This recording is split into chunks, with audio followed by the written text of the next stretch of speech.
आज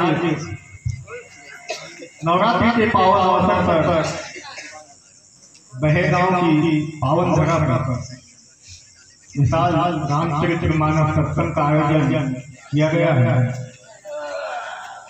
आयोजन समिति, निर्णायक मंच, उपस्थित माताएं, बहनें एवं श्रोतागण, आप सभी को हमारी मंडल की ओर से सत सत नमन।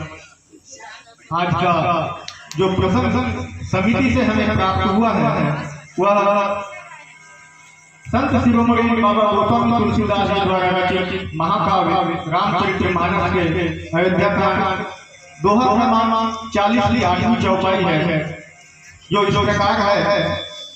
तनय मात पितु तोष निहारा, दुर्लभ जननी जगत सकल संसार। इस प्रसंग पर हम प्रस्तुति देने जा रहे हैं। लीजिए एक छोटी सी कला नासिका स्वर द्वारा बांसुरी वादन।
राग तोड़ी पर एक प्रसंग पर आधारित छोटा सा भजन आइए।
आइए प्रसन्न की दूसरी चरण की ओर प्रथम चरण में भजन के माध्यम का समावेश और अब व्याख्यान के माध्यम से कुछ भाव का समावेश। तनय मात पितु तोष निहारा दुर्लभ जन, अर्थात प्रभु श्री रामचंद्र जी कहते हैं कि हे माता, हे पिता, पुत्र वही धन है जो माता पिता का पालन पोषण करे, अर्थात आज्ञा का पालन करे। ऐसा पुत्र संसार में दुर्लभ होता है। यह प्रसंग एक ही चौपाई की पंक्ति बोलने से पूरा नहीं होता, इसकी पूर्व की पंक्ति को भी लेना पड़ेगा। सुत जननी सुन जननी सोई सुत बड़ भागी, जो पितु मात वचन अनुरागी। प्रभु श्री रामचंद्र जी कहते हैं कि हे माता, वही पुत्र धन्य है जो अपने माता पिता के वचनों को पालन करते हैं। यह प्रसंग उस समय का है जब प्रभु श्री रामचंद्र जी का कैकेयी से संवाद होता है। अयोध्या में राम राज्याभिषेक से महाराज दशरथ के द्वारा घोषणा कर दी गई और कैकेयी ने महाराज को बुलाकर वरदान मांगा। जब राज तिलक की तैयारी हुई, राम राज तिलक की घोषणा हुई, तो प्रभु के मन में बड़ा दुख हुआ कि यदि मेरा राज्याभिषेक हो गया तो मेरे जन्म लेने का जो कारण है, जिन जिन कामों को करने के लिए मैंने पृथ्वी पर अवतार लिया है, वह काम अधूरे रह जाएंगे। इसलिए यह काम कैसे बिगड़े और इसमें मेरी कौन सहायता करे, यह प्रभु सोचते हैं। और वह सोचते हैं कि इस काम के लिए मेरी माता कैकेयी जो सबसे प्रिय है वही मेरा साथ दे सकती है, क्योंकि विपत्ति काल में जो सबसे मित्र होता है वही साथ देता है। इस प्रकार प्रभु श्री रामचंद्र जी ने माता कैकेयी को ही अपना सच्चा हृदय से माना और उनको अपना राज्य तिलक छोड़कर बन जाने के लिए प्रेरित किया। यह प्रभु की माया थी। उधर जैसे ही राज तिलक की घोषणा हुई, देवताओं में हलचल मच गई कि अब तो पूरा काम ही बिगड़ जाएगा। इसलिए देवताओं ने षड्यंत्र रचा और सरस्वती जी को अयोध्या में भेज दिया कि जाओ आप मंत्रा दासी की मति फेर दो। और मंत्रा दासी जब मति फेर दे गई कैकेयी माता के सरस्वती माता के द्वारा, तो मंत्रा दासी ने माता कैकेयी को अपने वश में करने की कोशिश की और वह सफल भी हुई। मंत्रा जब कैकेयी से कहती है कि हे रानी, तूने सुना कि कल राजा राम होंगे और तेरा भरत जैसे कि वैसे पीछे रह जाएगा। महाराज ने कितनी चाल चली रही है, तेरे पुत्र को ननिहाल भेज दिया और राम को राजा बनाने की घोषणा करके। उस समय कैकेयी इतनी क्रोधित होती है कि हे कुबड़ी, तुझे इस प्रकार के वचन कहते लाज नहीं आती, तेरी तो कुबड़ी छोड़। इस प्रकार मन कहता है अगर तूने आगे शब्द कहा तो तेरी जीभ निकाल दूंगा। इस प्रकार कैकेयी मंत्रा को डांटती है, परंतु अंत में मंत्रा अपने षड्यंत्र में सफल हो जाती है और कैकेयी मां उनके वश में हो जाती है। अब देखिए यहाँ कि माता कैकेयी महाराज दशरथ को बुलाकर अपने दो वरदान मांगती है। वरदान में क्या मांगती है कि पहला वर मेरे पुत्र भरत को राज्याभिषेक और दूसरा वर राम को 14 वर्ष का वनवास। कैकेयी के इस प्रकार कहने पर राजा दशरथ जी बहुत समझाते आते, हे रानी, तूने यह क्या मांग लिया। पहले तो रानी कैकेयी राम की शपथ राजा दशरथ से दिला लेती है, क्योंकि कहीं चूक न हो जाए, इसलिए वह शपथ करवा कर वरदान मांगती है। और महाराज के पास महारानी कैकेयी के 2 वरदान धरोहर के रूप में थे, जो देवासुर संग्राम के समय कैकेयी ने महाराज दशरथ की जो युद्ध में सहायता की थी और उनके प्राणों की रक्षा की थी। उस समय महाराज ने 2 वरदान देने के लिए कहे थे, पर कैकेयी ने समय आने पर मांगी इस प्रकार कहकर धरोहर के रूप में रखनी थी। आज उन्हीं वरदानों को राम की शपथ लेकर महाराज दशरथ से कैकेयी वरदान को मांगती है। तब दशरथ जी कहते हैं कि रानी तूने यह क्या किया, जो सबसे तेरा प्यारा पुत्र था, आज उसको कैसे दुश्मन बना दिया तूने। भरत को तो राज दे दूंगा, कोई बात नहीं, पर तू अपना दूसरा वरदान वापस ले।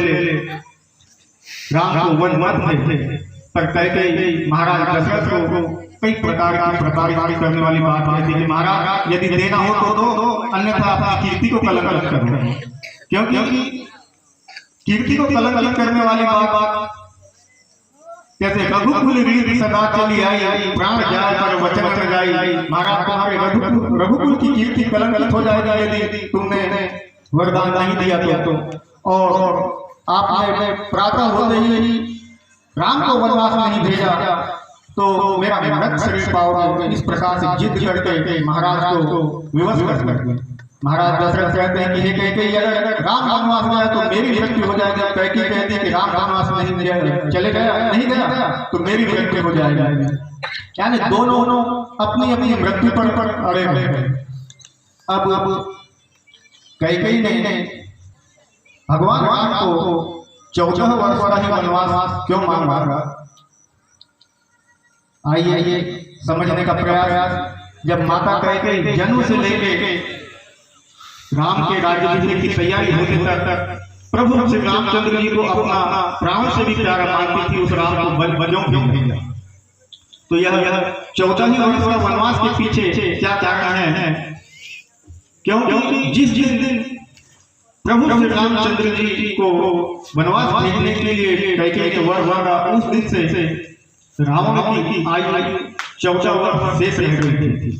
दूसरा यह है कि कैकेयी ने ऐसे ही वरदान नहीं मांगा, भगवान को अपना दुश्मन समझकर वह नहीं भेजा, अपने उनके पूरे मनोरथ सफल करने के लिए वही भेजा था। और वह बहुत ही सुलझी हुई बात कही उन्होंने, क्योंकि महाराज दशरथ का जो राजकुल था वह अयोध्या में था, और कैकेयी और महाराज दशरथ इस बात को जानते थे कि राजकुल नहीं है तो हम राम को राजा कैसे बनाए।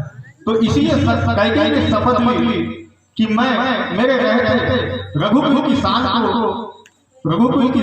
बान को मैं आज आने नहीं दूंगी, और रघुकुल का सिंहासन जब तक नहीं आएगा तब तक के राज्याभिषेक नहीं होगा। और यह काम करने के लिए भगवान राम को ने वनवास भेजा। जिस समय एक समय कैकेयी और महाराज दशरथ शिकार पे गए हुए थे, उस समय बाली से मुलाकात हुई। वानर राज बाली ने महाराज दशरथ से युद्ध किया। बाली को वरदान था कि जो जिसके ऊपर उसकी दृष्टि पड़ जाए तो उसका आधा बल उनमें आ जाता था। इस कारण महाराज दशरथ को हार का सामना करना पड़ा, और बाली ने एक शर्त रखा था कि आप हार के बदले में आप महाराज कैकेयी को छोड़ दें अथवा आपका राजपाट छोड़ दें। तो महाराज ने अपना राजपाट छोड़ दिया। तो वही राजपाट को लेने के लिए आज कैकेयी ने भगवान राम को वनवास दिया। और जब भगवान राम वनवास गए, बाली का वध किया और मुकुट के बारे में जानना चाहा था। बाली ने कहा कि हे प्रभु, मुकुट तो मुझे मेरे पास था पर आज मेरे पास नहीं है। एक समय मैंने रावण को बंदी बनाया था और उस समय जब वो यहाँ से गया तो उसने छल कर वो मुकुट ले जा। इसलिए प्रभु, मैं अपने मरते अपने पुत्र अंगद को आपके साथ सोचता हूँ, जो आपको मुकुट लाने का सहायक होगा। और इसी प्रकार से अंगद जब शांति दूत बनकर रावण की सभा में गया और अपना पैर जमाया और सब योद्धाओं को ललकारा था बल के लिए, तब रावण स्वयं अंगद जी का पैर उठाने के लिए जैसे अंगद जी के चरणों में झुका, उसी समय रावण के सिर से जो मुकुट नीचे गिर गया, वह मुकुट लेकर अंगद जी प्रभु श्री रामचंद्र जी के पास आया। यह वनवास भेजने का दूसरा कारण। तीसरी बात यह थी कि जिस दिन राज्याभिषेक की घोषणा की गई। उसी दिन भगवान मर्यादा पुरुषोत्तम श्री रामचंद्र जी ने महारानी कैकेयी से आकर कहा था कि माता मुझे वनवास के लिए आप वरदान मांगना, क्योंकि आपके दो वरदान पिता के पास सुरक्षित हैं। इस प्रकार माता कैकेयी भगवान का हमेशा हित करती थी और वह कर्मयोगी थी, जो कि और प्रेम विवश नाट्य लीला सामने दिखाया। एक तो भगवान प्रभु श्री रामचंद्र के पीछे प्रति अगाध प्रेम था और दूसरा यह नाट्य लीला प्रभु के मार्गदर्शन से या उनकी इच्छा के अनुसार कैकेयी को दोष लगा और कैकेयी पूरे दोष को अपने ऊपर कलंकित होने के लिए तैयार हो गई, परंतु प्रभु के साथ को नहीं जानने दी। इस प्रकार यह प्रसंग का भाव है, समय अभाव है। अब मैं अपनी वाणी को एक विराम देता हूँ और दूसरा गीत स्वतंत्र पेश।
जागो जागो